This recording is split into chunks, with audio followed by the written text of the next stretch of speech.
Well, hello there, and welcome to the summary video bonus for this week's Film A Day videos, which starts on March 21st.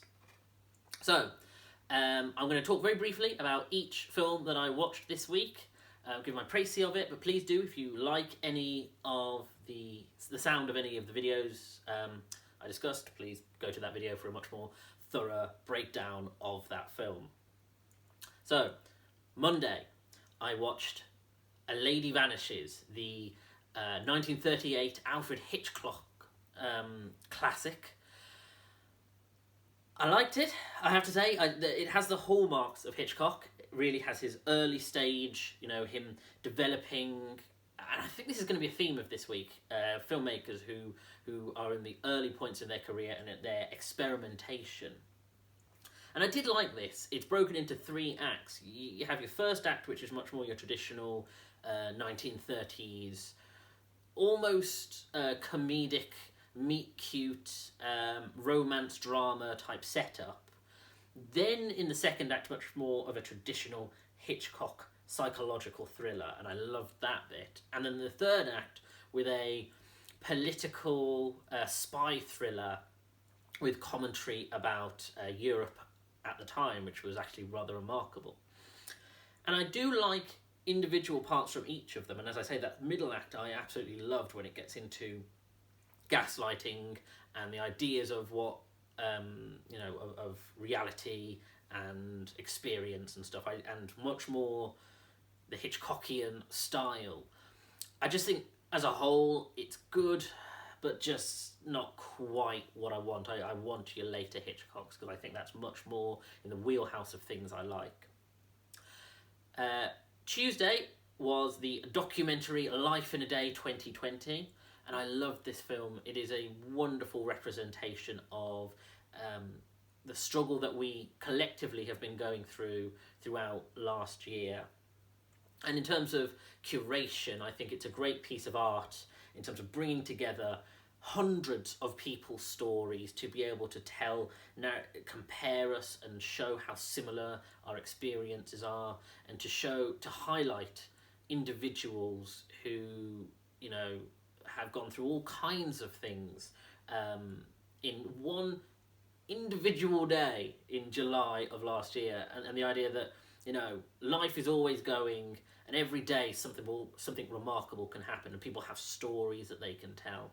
And I do think this is a demonstration of curation in terms of documentary, and like I say, it is the document in documentary, the fact that you can acknowledge all of these people and how remarkable they all are just in one day of all of our lives.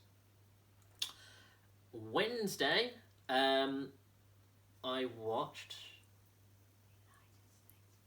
the United States versus Billie Holiday, which there are aspects I like, and I do think that it's a well-deserved Best Actress nomination for its lead. And I am interested in the story of Billie Holiday, but I don't love the film as a whole. I think it's really weirdly paced. It slips into TV movie in terms of its style and its look, and it's just, as a whole, it just doesn't come together very well. I think there are moments where I'm actually very interested in the story of Billie Holiday, the story of her experience of black rights and the black rights movement, and particularly the darker parts of her experience, and the story of the man who was chasing her and trying to essentially find the evidence to get her put in prison, even though he himself is a black American, an African American who, is conflicted. And I think there are elements there that are interesting, but I just don't think it works completely. On Thursday, I watched Poor Cow, the second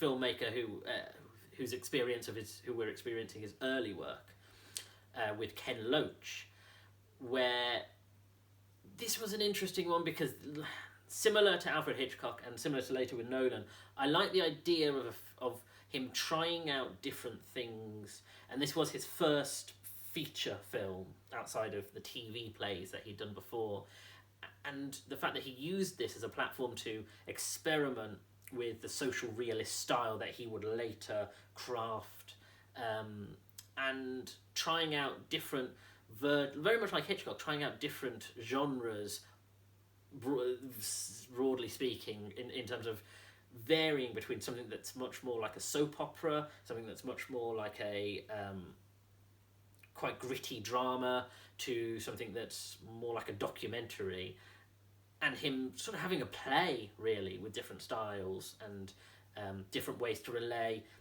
almost mundane life. There's not much structure to it. It's simply a certain period in someone's life, the hardships, but also them just trying to live every day and the people around them. And I think it's interesting in that respect. It's just not, it's an odd one, really. It's an odd film. Friday, I continue my rewatch of the MCU with the next step being Kenneth Branagh's Thor, which I have to say I really gotta reappraise. I do think it's a much better film than I've ever given it credit for. I think it has these, it really knows how to balance this epic classical storytelling with gods and monsters with a more sort of down to earth, fish out of water, with nice character work. It's much more well balanced than I remember it being. The only weird thing being the Dutch angles that Kenneth Branagh insists upon. But yeah, I and again, having something like Anthony Hopkins really be your classical actor who brings a certain authority to it, and bringing in really great upcoming actors like Tom Hiddleston, Chris Hemsworth, it shows that this was starting out on another good foot along the first Iron Man film, and hopefully alongside Captain America, but we'll see next week. On Saturday, I watched Call Me By Your Name, which I genuinely thought was a really beautiful romance drama that conveys, though it's focusing on the overwhelming love and developing relationship between two men, there is a universality to it and a romance that really, I thought, it made me fall in love just as much with the landscape than anything else. It has this beautiful Italian setting. I think its style, it just looks phenomenal. I think it's a beautiful film, and it's a really, really beautiful story. And on Sunday, I completed with Christopher Nolan's The Prestige, and what a remarkable completion of his filmography that I have now watched at least one of each. And this is really, to me, the Christopher Nolan essentially giving the mission statement of what he wants to do as a filmmaker, and the idea of him saying, I'm going to do a lot, and I'm going to experiment, and I'm going to push what I can in terms of filmmaking and storytelling going forward. So of course it leads into all the things that we've seen him try, including Dunkirk and Memento and Tenet. And I do think it's a really good character piece and really explores the idea of the barrier between illusion, audience, and real world viewers. And I think it's a very good film, So, best and worst of the week. My favourite has to probably be, I'm going to say, The Prestige. I am a big Nolan fanboy, and I do appreciate completing his story, but I do genuinely think The Prestige is such a great piece of work. My least favourite of the week, I'm probably going to have to go with The United States versus Billie Holiday. As I say, it's has elements that are good in amongst it, and it was a toss-up between that and Poor Cow, but I just feel, whereas Poor Cow I can see experimentation being done and someone testing things, Billie Holiday feels like a batch of different things that a lot of which doesn't work, and it's a shame because it was a story that I was genuinely interested in. But yeah, that's it for me. thank you for joining me. I'll see you again. Take care.